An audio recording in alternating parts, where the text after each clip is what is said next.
Sorry for that little glitch there, folks.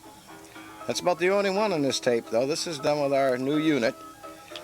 Again, wish we had professional gear to do these for you IBCers, but we don't. Well, it was the turn of the century. The Industrial Revolution was starting, both here and Europe. People were coming into the cities to go to work. Old Dobbin did yeoman duty, of course, but there had to be a better way. There's always a better way, right? Well, the people that were responsible for moving people around the city and around the countryside, they decided, well, this newfangled electricity here, it seems like this might be the way to fly. So great interurban railroads sprang up. Here's one that used to be in my neck of the world, Boston, Revere Beach, and Lynn Railroad. It was called the old narrow gauge. Used to take you over to East Boston, and you'd pick up the ferry boat and go across the harbor to the city. It was gone before I arrived. Eastern Mass Bus Company put this out of commission. But these I remember. All the great American cities had these enormous trolley car systems and subway and elevated trains in the really big cities. But even the smallest cities had trolley car systems. This used to be my school bus when I lived in Revere. Took that little girl up Revere Street. But as we said, this was a more effective way of moving people around the city. There's just one thing wrong. You only went where the rails went. And the city started to expand, and it was expensive to lay down new rail bed. Here's a scene familiar to me. This is Ditmars Station in Long Island City, Astoria, Long Island, New York. I spent a lot of time here at my grandma's house. It was the end of the line. Up overhead there is the New Haven Railroad main line, coming over from the Bronx down into Sunnyside Yards under the tunnel and into Penn Station in New York. Over the Great Hellgate Bridge, over the East River. When I was a little kid, during World War II, I was fascinated by those electric locomotives hauling these humongous freight trains loaded with tanks and trucks and airplanes. But that's another story. We're going to start off with the Fifth Avenue Company, who went to view these great successful bus fleets in London and Paris, and brought back with them a man by the name of George Green and a bunch of these Dijon Bouton buses and some English Delmers, shown here, complete with right-hand drive and everything. Well, they were an immediate success. There was no question. And they started bringing those chassis over. The J.G. Brill Company and some other body manufacturers put the bodies on over here, although a lot of them came over, especially the Dalmers, with the bodies already intact. Now that Mercedes-looking emblem on the front of the Dijon Bouton buses is not a Mercedes emblem, so wherever Mercedes pinched that from, these people had it first. But something happened to interrupt the flow of the buses from France and England, and that was World War I. So consequently, the Fifth Avenue Company decided, well, let's see if we can build our own buses. So these English Dalmers here, they would disappear from Fifth Avenue, and they would be replaced by homegrowns. Fifth Avenue not only created their own bus, they created a pretty good one. And here's one of their home builts. Soon they were getting very exotic. Now in the meantime, out in Chicago, the Chicago Omnibus went to a fellow by the name of John Hertz. And also in Chicago, there was a thing coming on the scene called General Motors. Well, John Hertz was wooed by General Motors, who liked his assembly line production on his yellow cab. John Hertz created the Yellow Cab Corporation, built roughly 90% of all the taxis in America in the 20s. So Yellow Cab became Yellow Coach. John Hertz gave all his patents and rights to the GMC. And in the Chicago area, they started building buses, and Chicago bought them, and they were good buses too. New York City started to buy them, and a whole bunch of other folks started to buy them. The American transit scene was on the move. It was growing. There were a whole host of other people building transit buses too. The early yellow coaches had wooden tires, or wooden wheels with hard rubber tires on them. Kind of tough. And if you didn't have a carpenter, as much as an engine mechanic, if you didn't have a carpenter in the garage, you were in deep stuff. Because the buses were all built of wood primarily. All the framework was wood. And it took a heck of a beating, I want to tell you, in transit use. So they're always in there working on those buses on the framework. Some were open, some they would close in the winter, but what they did is they closed out old Dobbin. Hey, he would join history.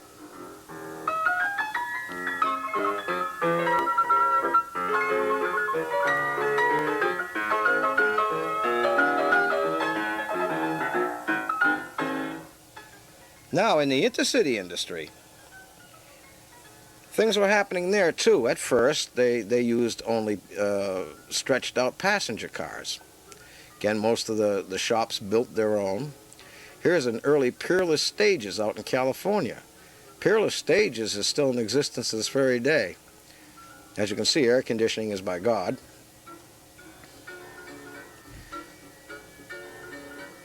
Now, they knew that they had to do something too, because travel between the cities was really rugged.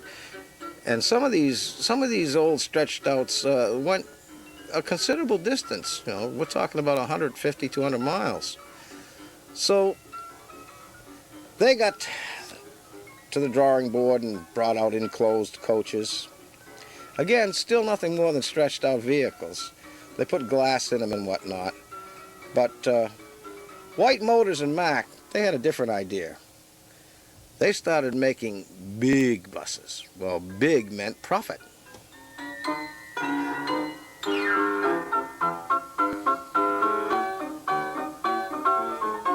Here's an early Mack with a J.G. Brill body on it.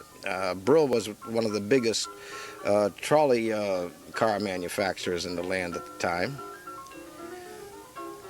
And they were off and running. Mack and White were pretty much neck and neck. Here's a 1916 Mack New York City sightseeing bus, chain drive and all.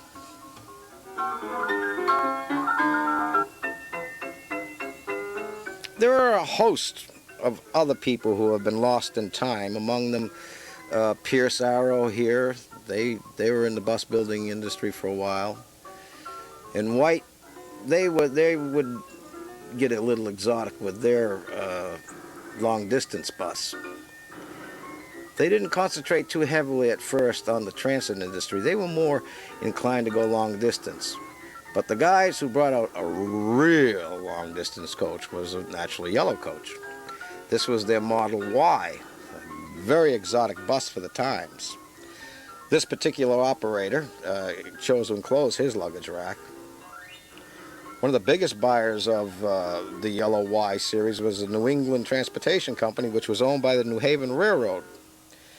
Here's one of their Pierce Arrow cars leaving Dixie Station in 41st Street in New York. Now, the railroads of America essentially built America's long-distance inner-city bus business. Every Class A railroad that existed, here's Boston and Maine, every Class A railroad that existed, Pennsylvania, New York Central, Great Northern, Southern Pacific, Cotton Belt, Richmond, Fredericksburg, Potomac, almost all of them to the man operated a fleet of buses. There's Norfolk Southern Bus over there, same thing, Norfolk Southern Railroad. And they established some very well-entrenched lines and whatnot in a day when wildcatters prevailed. Here's a shot back in New Orleans in the old days. Now, the two fellas from Iowa, the Fagel brothers, they were really innovative bus builders. They are the first ones that built a bus with the purpose of it actually physically being a bus, Not a stretched out vehicle or anything. It was designed and built as a bus. Granted, the first ones were small. They had nice spiffy white wall tires though, but not long. Fagel too saw White and Mack building some bigger pieces of equipment, and they decided they'd get on board. They built a very exotic transit bus, and they also got into building the over-the-road coaches. This transit bus, now Fagel's plant was in California, this transit bus was brought all the way across America to run from New London to Stonington, Connecticut. They were getting a very good reputation for a quality, dependable bus that wouldn't be in the shop day in and day out. As a matter of fact, their reputation got so high that the safety coach was bought out by the American Car and Foundry. ACF in Philadelphia went to the Fagel brothers and said, hey, they pulled a GM type deal and brought the Fagel brothers into the American Car and Foundry Corporation. This gave the Fagel brothers a great deal of prestige. They showed up at the trade shows of the day. They had their equipment out there, and it was exotic. Oh my gracious, they would go in great guns of fire, but they were going a little too fast with their ideas and whatnot for ACF. They had an idea for a twin-engine bus.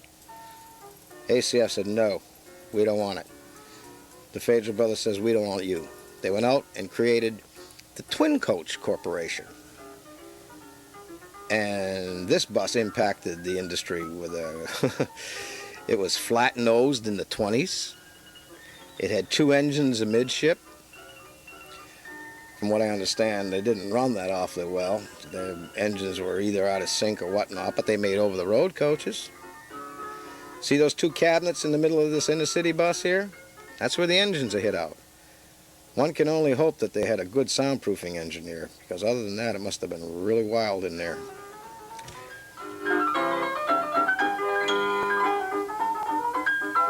God, the twin coach people would build you anything you wanted. A streetcar, a little itty-bitty 4-seated taxi bus that might look like it's a big bus, but it's a little tiny, teeny, tiny thing.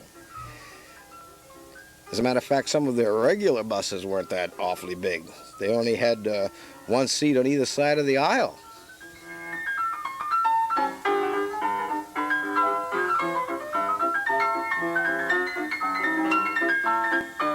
This is a good example right here of how small some of the twin coaches were. They did build bigger buses. So from this 001 twin coach here, they were off and running in the industry.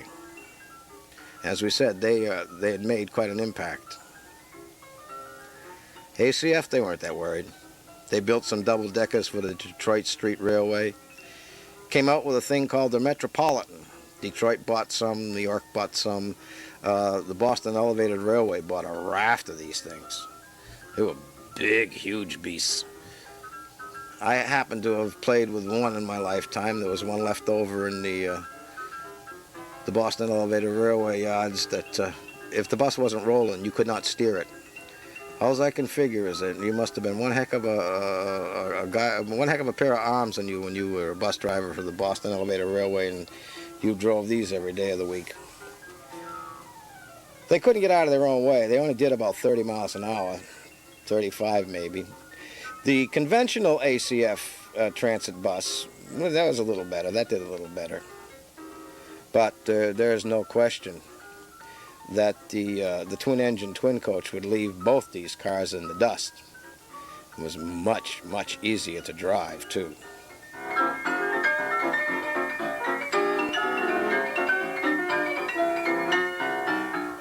Twin coach's success would impact people like the Versailles Corporation.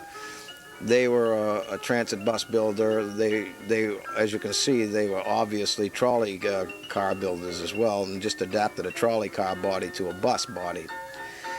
They had an engine that turned to traction motor, just like a streetcar, and the bus really ran on electricity, generated its own electricity without wires.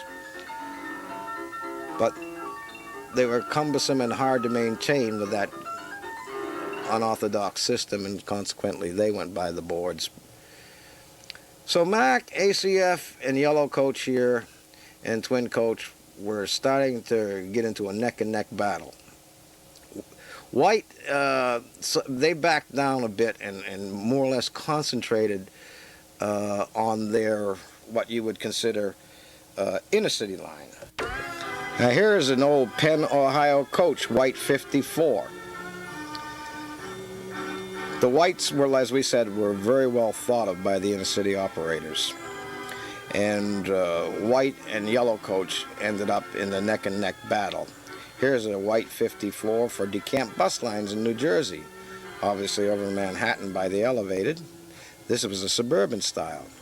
So Mack, they sort of bowed back a little bit from the inner city industry, along with Twin Coach, and they would more or less concentrate heavily on the transit industry. Little Studebaker was in there at the start, trying to give it a go. They built a series of buses of varying types right on up until the latter part of the 30s, 36, 37, right in about there. I think they might have made it as far as 39. Here's a unique old Studebaker. They used to take lumberjacks up to the forest to cut trees ahead of the freight train that came up to haul the trees back, and then they'd follow the freight train back. It was on rail. Chrysler gave it a stab under initially the name Graham Brothers, then on into what they called the Fargo bus. The early and mid-30s, they had a few Fargos running around the countryside. They even built an inner-city car.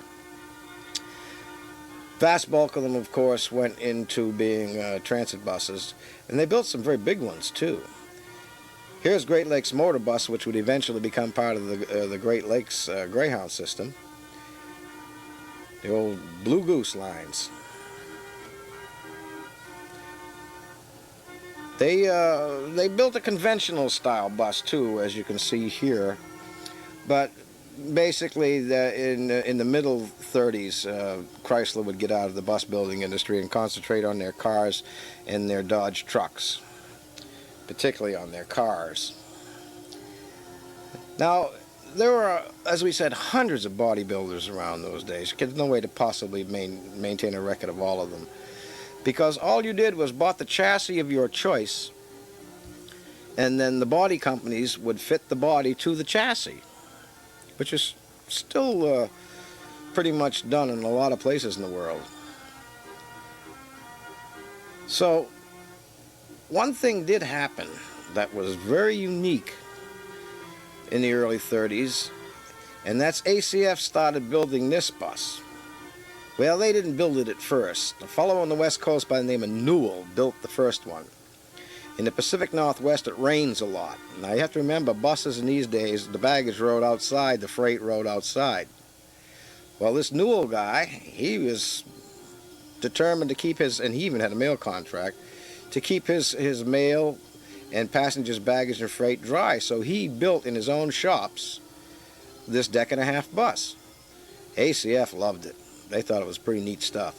So they went and they contracted with him to buy his patented idea. Now, whether this patented idea was still in existence when the Scenic Cruiser was built remains to be seen. It's entirely possible that the Scenic Cruiser might have been one of the best coups that GM ever pulled off. I don't know whether they had to pay or not, but they built these. Oh boy, people thought they were really nice. New England Transportation operated a raft of them. Quite a few, quite a few. This was an old coach that used to run from Brooklyn, New York, the very, very large Jewish ethnic population there, and they used to run up to the Catskills. Could maintain a line all the way from Brooklyn to the Catskills, just hauling Orthodox Jewish people up to their resorts all year long, not just in the summer. Well, the Pullman trains had sleepers, right? Well, let's see, why can't we put them in buses? A very innovative, brilliant man by the name of Dwight Austin, in conjunction with the Pickwick Stages system, which was then a very huge transportation system, created the Pickwick night coach, the Pickwick sleeper. The first one had a big hump in the back, looked something like that, but then it would eventually be put into production looking something like this, and there was even another variant afterwards. Well, it had limited success. But you weren't going to get those Pullman passengers into buses. Those Pullman passengers, when the time came, they would graduate from the Pullman trains into the aircraft. They could see early in the game that the aircraft was coming on strong, and lots of companies tried to do team-up acts with them. You'd fly all day and then ride all night in the Pickwick coach, and in the morning you'd meet another airplane and fly again. But that too was just innovative. So the sleeper bus never really did make the grade. Now, to band against all of these little wildcatters, various amalgamations were formed, like the short line here. The short line stretched all the way from New England out to Chicago down to the deep south. It was made up of Queen City, Adirondack, New England, a whole host of people. And the short line's terminal in New York City was the Dixie bus station shown here on 41st Street. They went in and they went out of the Dixie on 41st. And they also had a turntable in there because the buses had to be guided into their stalls. It was so tiny in there. The bus came in, got on the turntable, and the man would drive it to the track it was going to. Other large carriers ensued, like Peninsula Lines, which ran from New York to Richmond. Southeastern, which was owned by the Cotton Belt Railroad. Remember, again, the railroads of America essentially built America's inner-city bus industry. Now, Buck Travis out on the West Coast he was doing all right. He had a system all the way from Chicago through into Los Angeles and connected with Colonial Coach in Chicago all into New York. Now, here's an oddity. This is a yellow coach with a high hat, a high roof. See, the state of New Jersey, even to this day, have some of the stupidest bus rules and regulations that have ever been in existence. And they were no different back then either.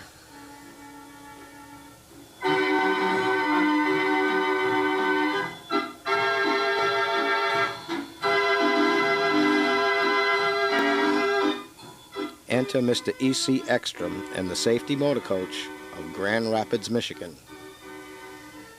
The Greyhounds. The Faisal Corporation gave E.C. Ekstrom this white Greyhound dog in 1922, when these gentlemen were still running a bus line from Hibbing to Duluth called Mesaba Transportation, when they joined up with Northland Railroad, the Great Northern Railroad. It was called Northland Transportation. This is Wickman, Bogan, and Caesar. Now, they are attributed with creating the Greyhound Corporation. Tain't so. E.C. Ekstrom created the Greyhound Corporation. He let Wickman on the board of directors. He had worked with Wickman in earlier years, and I guess Wickman, Bogan, and Caesar were pretty rugged boys, and these early Greyhounds, again, by E.C. Ekstrom, they worked E.C. out the door pretty fast. Now, E.C. had not only this operation called the Greyhounds in Michigan. Greyhounds of the highway, safety motor coaches. See the dog running in the circle? This is long before Wickman now, and long before the boys from Hibbing. This was their route down along the lake into Chicago. So there it is in black and white. Indisputable. E.C. also had an operation down in Texas called Southland Red Ball. Now that circle on the side of that old yellow coach, that's a Greyhound dog. Of course, they weren't connected in any way. There's no question of that. They weren't brought together, not until much, much later in years. But E.C. had those two operations. He would be worked out by Wickman here and Caesar and Bogan. He would be worked out. He would end up running Corpus Christi Transit Authority for a while. Here's Caesar. These are pretty rugged boys. Now, they went on to buy everything and anything they could get their hands on, and they put together the nationwide system. So you can't say that they were out of the picture. Here's Ralph Bogan. So I understand that if he showed up in the property, you were in deep stuff. He was sort of the policeman. Now, as good as those three were, they were going belly up in 1932. This fella came along. His name's Matthew Robinson. He came from Goldman Sachs, a stockbroker house in Wall Street who owned a large share of the Greyhound Corporation. And he came in and saved it. So the little Alice to Hibbing bus line, which grew, almost went down the tubes. It was Matt Robinson that saved it. Now here's Caesar and Eddie Canna dedicating a will. See, Greyhound began building their own buses. They had purchased the C.H. Will Motors Company. They knew what they wanted in buses. And while Fagel and the other builders of the day were producing good coaches, Greyhound knew they wanted some exclusive things, just their own ideas. Well, the deal was struck again, of course. Yellow Coach went over, just like they did to Hertz, started talking to the people at Greyhound, and said, listen, give us your patents, particularly the hot water heater and stuff like that, and stop producing buses and we'll give you preferential treatment. We'll even design a coach exclusively for you. Thus, Greyhound stopped building the Will, and Yellow Coach had even more of a toehold on the industry. And the 30s were off and running.